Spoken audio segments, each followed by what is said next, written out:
10th. Interesting, isn't it? That we're seeing this happen in our lives right now. Now, you could say very easily, well, yeah, but we used to think the European Union was going to be the 10-nation confederacy, and it's turned out that there's now 20-some-odd nations in that. Wouldn't that happen within the world? Yes, it may. It could be that this is totally wrong. But God said through Jesus Christ, be aware and know when these things begin to happen. And they're happening.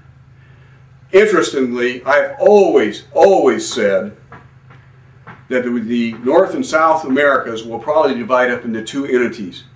And it wasn't until 2005 that that became an obvious reality with the announcement that there's going to be a North American Union between Canada, the United States, and Mexico.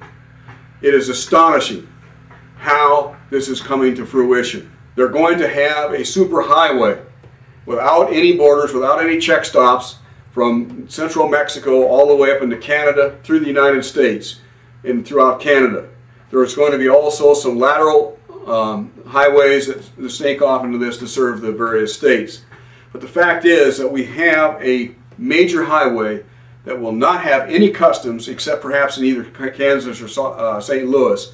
And these trucks from Mexico or Canada can cross our international boundary without one check occurring.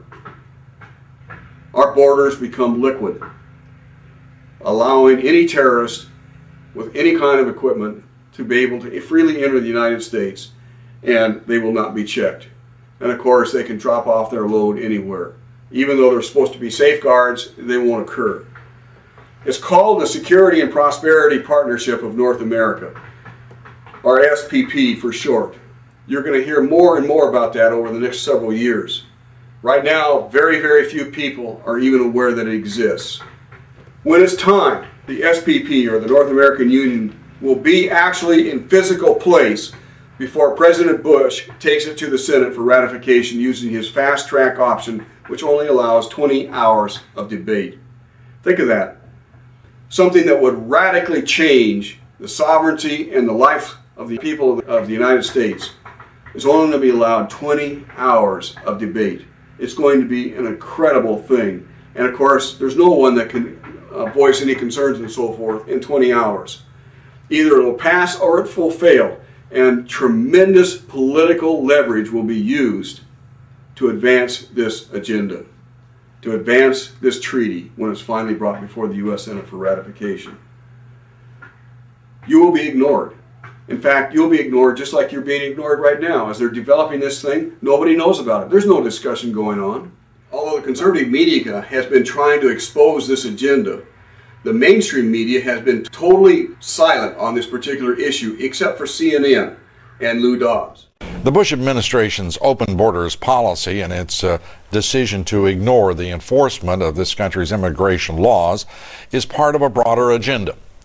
President Bush signed a formal agreement that will end the United States as we know it, and he took the step without approval from either the U.S. Congress or the people of the United States. Bill Tucker reports.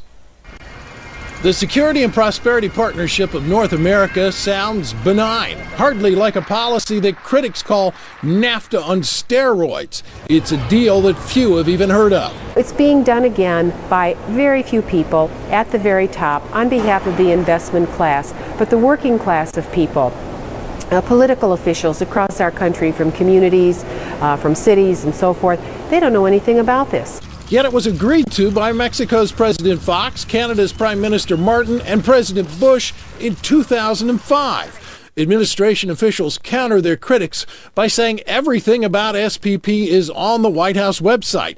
And they say the partnership is not a treaty, but more of an outline of priorities between the United States, Mexico, and Canada. Still, some wonder why there haven't been public discussions about the goals being pursued. This SPP includes, for instance, a committee that is sitting down to harmonize our meat inspection and food safety. So how far away from a trade agreement can your dining room table and what you feed your kids be? Other parts of the agreement mention border security as an issue, which include all of North America. In fact, the name of the agreement is not Security and Prosperity of the United States, but of North America. When we elect officials, we expect them to act on our behalf. When we get involved in cooperative frameworks with other countries for joint regulation of fisheries or rail transportation or the skies, we're basically sharing our sovereignty with that government and outsourcing some of what we give our elected officials. As disturbing as some find SPP, there is legislation in the House introduced by Florida's Katherine Harris that closely resembles the goals of the partnership. Included in that bill is a section which calls for the securing of Mexico's southern border by the United States and Canada.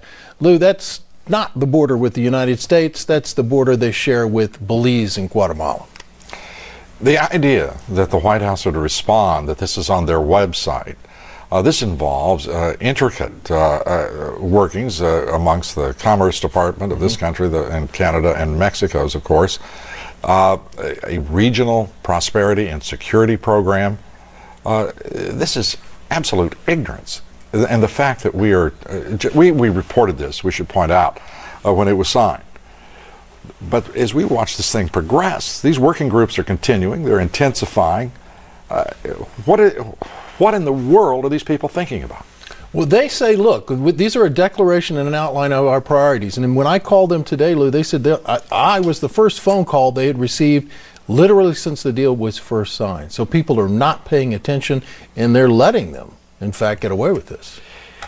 You know, I was asked the other day about whether or not I really thought the American people had the stomach to stand up and stop this nonsense, this direction from a group of elites in absolute contravention of our law, of our Constitution, every national value.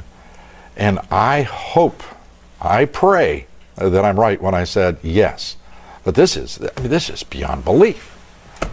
Bill Tucker, very much. So what we're seeing in what Lou Dobbs had said is an elite group, which is true, that is trying to basically break down our sovereignty into something that we do not have any control over. We basically give our control over to this multinational agreement.